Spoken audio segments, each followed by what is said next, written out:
Alright, so this is my very first video that I've ever posted online, and it's also a political video, and I am not typically known as a very political person, but I feel like there's something going on that warrants my concern and also warrants your concern, so I felt like making this video and letting people know what's happening, what I found out. So, as we know, there is a very important political election coming up, and it's interesting that I find that the very machines that we'll be using to vote in this election actually have direct financial ties to one of the candidates. In other words, what I'm saying is that he owns the voting machines.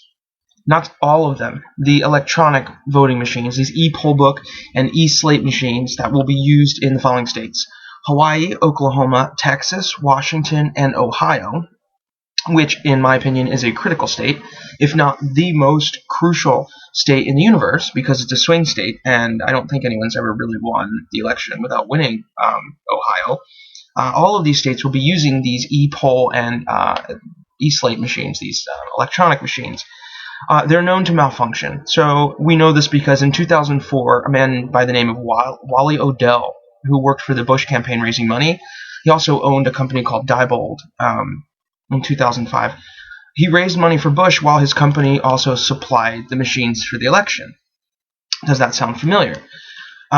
People were concerned that he could have been in a position to manipulate the results of the election in 2004. No one knows, but at one point one of the machines did actually malfunction, and this ended up with adding actually 100,000 non-existent votes to the ballot. Incidentally, Diebold folded, I think, and Wally Odell was actually told to leave the U.S. by the U.S. Securities and Exchange Commission for insider trading. So who owns these machines? Okay, so the company that owns them directly is called Hart Intercivic, and they make the machines. And as we know, Hart Intercivic machines have this funny way of producing magical votes and winning elections in Ohio.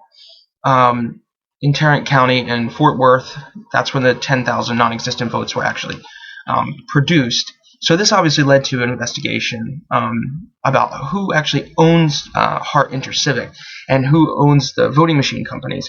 And mostly they're run by a company called HIG Capital, which is a company investing in Hart Intercivic just in time for the election, which is around July 2011, right in time for the election cycle. And everyone at HIG Capital, basically everyone, works for Bain & Company.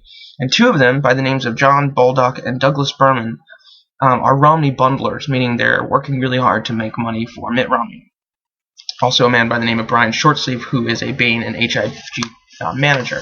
So the idea is here, don't vote electronically in this election. So cast your vote some other way, because this system is corrupt. And be intelligent, because he actually owns them.